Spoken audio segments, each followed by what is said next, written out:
Morning everybody and welcome to the channel. If you follow me on my Instagram or Facebook page, you'll know about this already about me, but if you're not following them, get following them, because then you see loads more stuff I'm doing in my spare time or leading up to videos, let you know what's going to happen in videos, little sneak peeks. But yeah, before I had a car or anything like that, I've always been into cars, but it was always like games and drawing cars and things like that. I used to be into DJing like a lot, and it clicked in my head a few months ago, like, why not I just sell my DJing equipment for people that actually want to use it, even though it's kind of out of date now, and I could put it towards my actual passion now, which is cars. So this is my current situation with my DJ decks, or CDJs as you will. They're kind of in bits.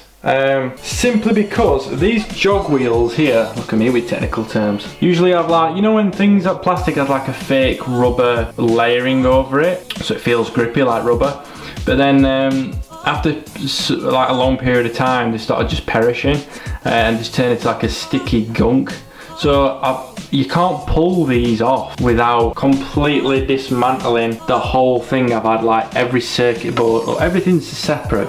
These are all tubs of nuts and bolts and things, and these little washers here are what was holding the actual jog wheels in, these little tiny clasps. So that's why I had to take it all off, and now, like, literally just to do this, just to get this piece of plastic and clean it, and it's still not all the way there. You can see there's like gunkiness still on it. So difficult to clean, so difficult to get off, and then I can't sell them because I can't go anywhere. I can't like advertise them for anybody to buy, so I'm gonna have to just build that back up and have it sat for a bit, but at least that's a little bit of security of something I can sell if everything goes to pot country wise. So then it is day 4 of isolation for me. What we're going to be doing today is the main thing that we got this second car for me personally, on a selfish level, which is change the bonnets over and the front right wing on the driver's side, because the one in the diesel has very minimal damage, if anything very slight dent there might be somewhere, and a couple of some paint chips, which you're going to get on these anyway, and no lacquer peel, which is the main thing. So hopefully I can do it by myself. I'm guessing the bonnet's going to be a bit heavy and a bit tricky holding it whilst we're undoing the bolts, especially that we're doing them by hand and I haven't got like a socket gun. So yeah, let's start taking the one off the diesel. I haven't cleaned the car. I haven't cleaned either of the cars to do this, mainly because both the bonnets are in bad condition. But when I say that is, obviously the Type R one's covered in lacquer peel, the diesel one is really cobweb scratched everywhere. It's full of swirls, so I'm not really going to do any extra damage by leaving it dirty and handling it around. Plus I didn't want to clean them and then get them dirty by handling them, so I'm going to do the diesel one first, because then when I take the one off the Type R, I could put the diesel one straight back on, because I'm more cautious about looking after that engine bay rather than the diesel engine bay, because if it runs, I don't really care. Let's get on with it then, shall we?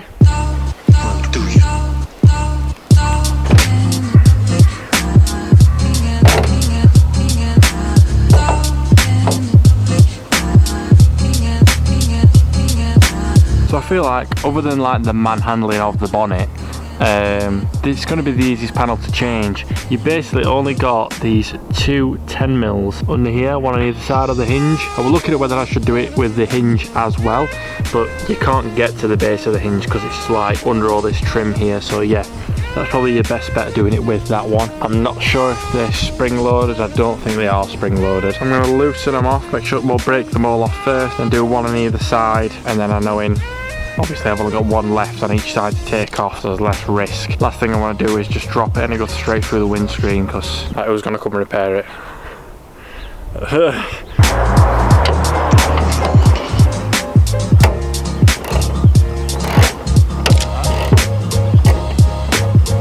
Definitely loose.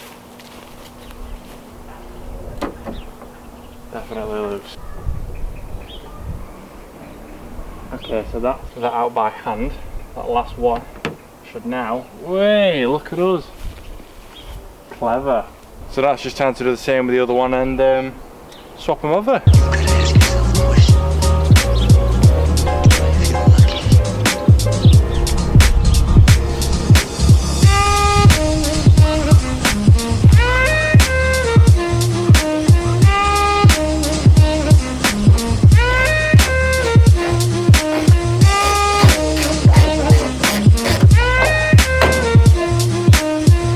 gone down. Still this wing here that needs changing now. So looking at this bonnet, it doesn't look too bad when it's in the shadow. It is quite dirty, but there are some small imperfections, like just down here there's a bit of a chip. There you go, it looks massive there, but when I zoom out, like that's the size of it. It is quite small. The thing is, I can touch that up because it's not peeling away. I could probably touch that up with a bit of red paint.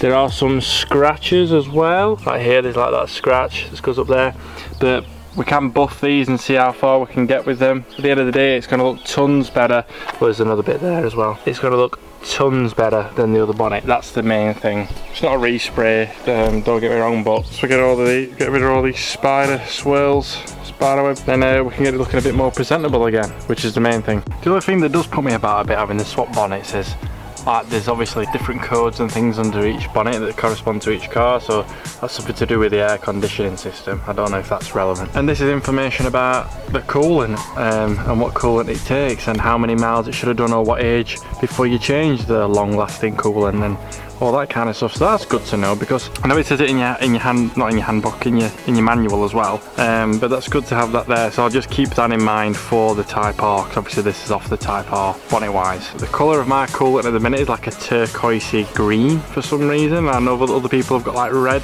coolant in theirs, and I don't know. I feel like I should just get the one that's recommended by Honda, and then if it's a different colour, do some kind of radiator flush to make sure that they don't mix, because everybody knows, well not everybody knows, but if you didn't know, mixing colours with your coolant is a no-go, because they'll solidify basically. But I don't know if that H9 means anything. Put in comments if it's any relevance. Now for the wing, I know for a fact I'm going to have to take this arch trim off, which is absolute pig. Well, if you know how to do it, it's fine. It's just annoying because you've got to get underneath on that end as well, where under the front bumper is, and bring it back. And then we've got to go all the way back this time, which there's some are clips, some are screws, some are underneath, some are on the side. It's a nightmare. So we'll see how far we get doing that.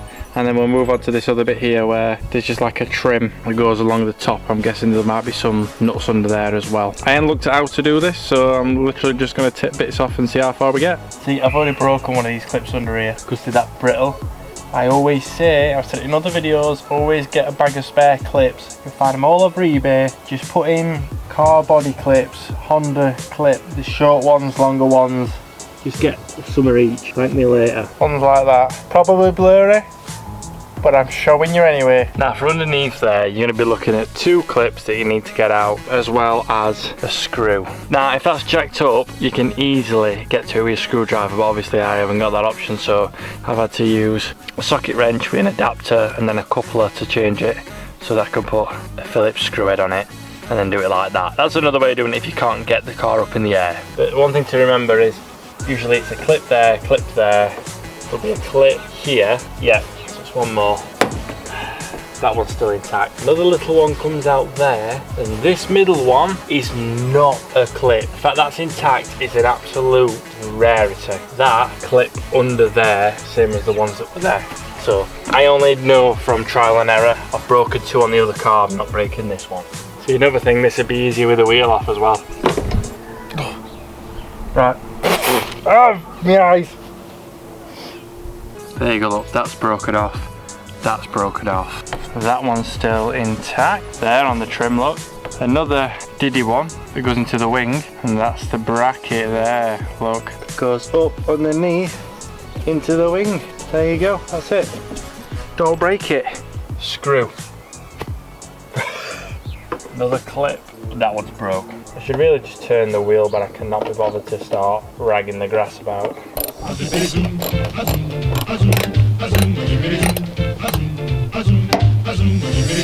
Right, just for future reference, the 2 screws that are there, that one I couldn't get out, it's just rusted on the other side, but you could probably leave those in because this comes away as a full thing, and then you can see the bolts underneath. So I think you can get away with that. We'll find out. Now I don't know if it's been replaced, because this is usually a Phillips as well. You never really see torque screws on any of these cars. It's usually a German thing, but that is a torque screw, 100%. Which, to be honest, that's probably going to be loads better, because the other one rounds out every single time. I might have to take that off if it's joining these 2 together.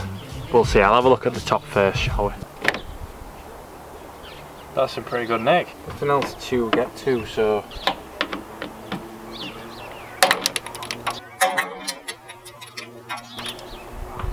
Oh, and this one bolt in. It might be something further up, so we'll have to keep an eye out.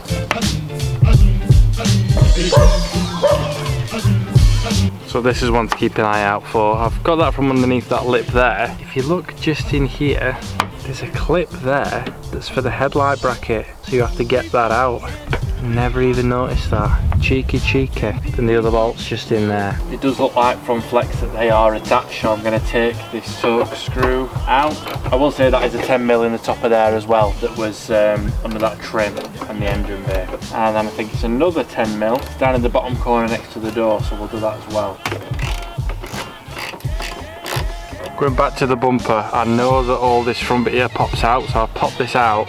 And if we look under here, there's a screw there that goes up into it, and then there's another screw there that goes into it as well. I don't know where this bracket attaches to, but there's also this like red bracket in here, so I don't know if that's attached to the wing, but it looks like it's supporting the headlight, so we'll see when we've undone them two screws what's behind. Now I've taken both those out, but this piece is still attached and I don't know why. Oh. Right, it turns out after I've done that bracket there is actually another like little 10mm here that's attached to the bracket underneath, so I'm going to pull that out and see how that makes it react. Right, there's a little pinch clip that attaches to, looks like the screen wash reservoir, so I'm going to pinch that and try and push that through. So it was a clip facing outwards. That's what that was. Right, so this black plastic bracket thing, didn't need to take the two screws out at all, I don't think. Right, so I've just been speaking to some car friends in a chat, and it's looking like this piece needs to come off because there's a couple of bolts there, and I'm going to have to try and get that piece off as well. I can't find any of my trim removing tools, so I've got a plastic knife. Wish me luck. I said knife with a TH, what the? There's another like tiny piece here, a tiny clip, so let's try and pop that out. There we go. There's another one under here, so let's take that out. Hopefully we won't lose this one. We got it. It's probably easier to move that out of the way. I am going to say that now. Right, I actually ended up taking the wiper blade off. It's a 17mm nut, it's just on there because I couldn't get enough leverage lifting it up underneath the wiper blade. It was just hitting the blade, the arm of the blade, so that lifts up like that. And then if you look down here, there's like two tabs that you pull away from the wing and that lifts that up. So I'm guessing that that should, if I use two hands now. There we go. Yeah, so that's your bolt there. It needs to be removed. Another 10mm.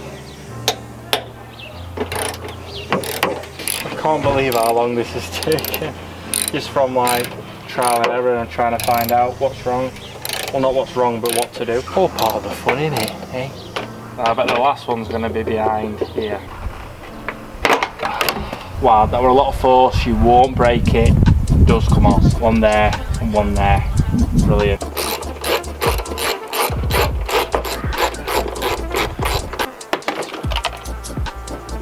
There's like a rubber guarding. Alright, so I really should have opened the door and see if I can get to these, but oh, we got it off though. That's the main thing. Oh my god. Nightmare. Okay, so this is the piece here that was sticking to it. I've just put it back in place. It looks like an extra guard that covers basically where it comes through the door, so there's no corrosion or anything. It's just like a mask there. It's like it's got some soft stuff on it, so I'm guessing like the same as stuff on here. I'm guessing it's sound deadening or something like that. Yeah, it kind of clipped in to the fender, and it looks like there were meant to be a clip in there as well, just behind this reservoir thing here. This has surprised me. I don't actually understand how this works. I'm guessing it's because of it's a coolant reservoir here.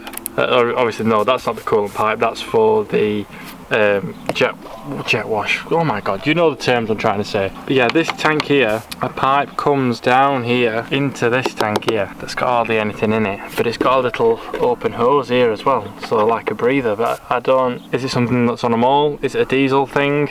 Because obviously normally when you fill up your coolant it's over a radiator here. So yeah, educate me. Either way, now that wing's off, we're pretty much just going to do the same thing again on the Type R.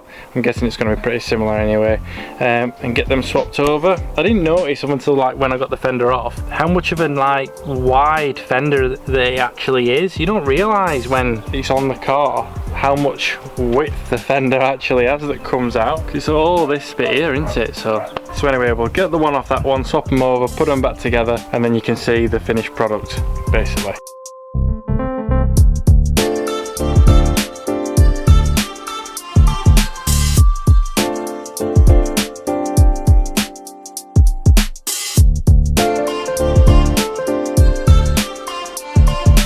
Right, a few hours later, that's both of them done. It did get a bit easier once I knew how to take them off and where all the bits were to take them off, but it's still a farce. It is a farce. Hopefully this video will make it a bit more comfortable for you guys if you wanted to take that panel off. You're getting one that's sprayed, if you're changing it for a Mugen style one, hopefully this can help you out with that. You can see like which one was cleaner than the other, because looking at the one on the Type R now, it's like brown and then it goes to the actual red of the car. So once we get that cleaned up and get that one clean and properly polished, and well, everything polished really, then we can get it looking more presentable from front end again. At least it's just that to tackle now, which that'll need a respray because it's a full piece of the actual shell of the car, so you can't really do anything about that other than get it painted. But at least that's one thing ticked off. I'm finally going to end the video here, guys. Thank you so much for watching. If you did like this video, if you like any of my videos, please like and subscribe to the channel and click the little bell button so it reminds you when a fresh video does come on. Please keep in mind, stay indoors or stay on your perimeters as much as you possibly can